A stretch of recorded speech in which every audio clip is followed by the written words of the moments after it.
जब नारायण सोते हैं तो सृष्टि सांस लेती है। यह एक ब्रह्मांडीय सत्य है। शेषनाग पर योग निद्रा में विष्णु उनकी नाभि से एक कमल खिलता है और उनका दिव्य हाथ शिवलिंग को स्पर्श करता है। इसका क्या अर्थ है? नंबर 1, विष्णु ब्रह्मांड के रक्षक। वे अनंत शेषनाग पर लेटे हैं, क्षीर सागर अर्थात चेतना का सागर पर तैर रहे हैं।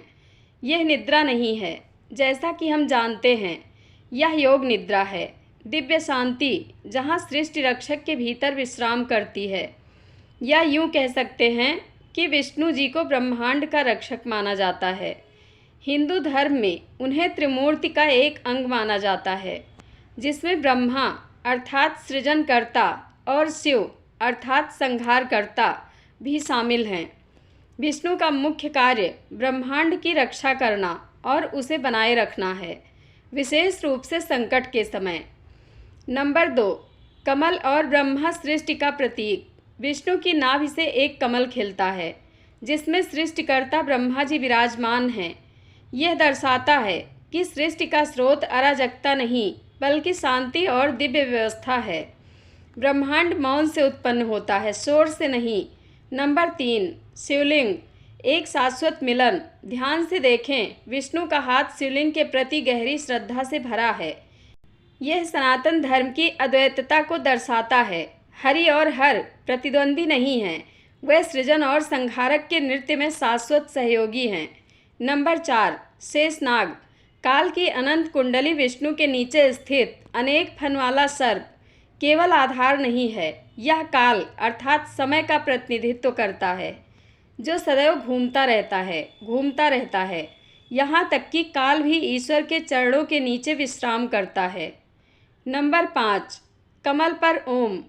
प्रणव मंत्र लिखते हुए कमल पर ओम का प्रतीक अंकित है। वह आदिम कंपन जिससे समस्त अस्तित्व की उत्पत्ति होती है। यह विष्णु अर्थात पालक, ब्रह्मा अर्थात सृष्टिकर्ता और ब्रह्मांडीय ध्वनि को एक दिव्य सार में जोड़ता है। नंबर 6, विष्णु का शिव को स्पर्श। अहंकार से परे भक्ति। इस क्रिया में भगवान विष्णु स्वयं शिव के शाश्वत निराकार स्वरूप के समक्ष नतमस्तक होते हैं।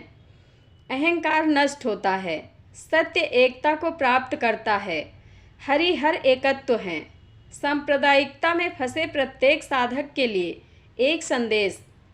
नंबर 7, सनातन धर्म अलगाव के बारे में नहीं है, यह दिव्यता में एकता के बारे में है। विष्णु के बिना शिव नहीं, ब्रह्मा के बिना विष्णु नहीं, विनाश के बिना सृजन नहीं, मौन के बिना ध्वनि नहीं।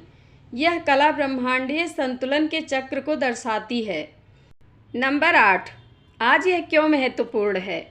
आधुनिकता की अराजकता में हम स्थिरता को भूल गए हैं।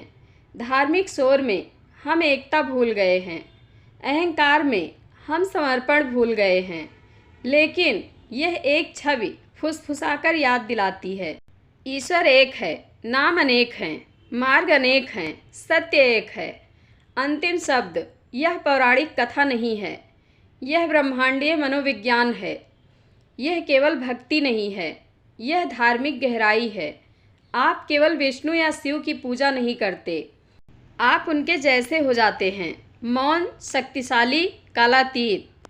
यह सच है कि नारायण अपने भक्तों की रक्षा के लिए हमेशा तत्पर रहते हैं। हिंदू धर्म में भगवान विष्णु को नारायण के रूप में भी जाना जाता है और उन्हें अपने भक्तों का रक्षक माना जाता है।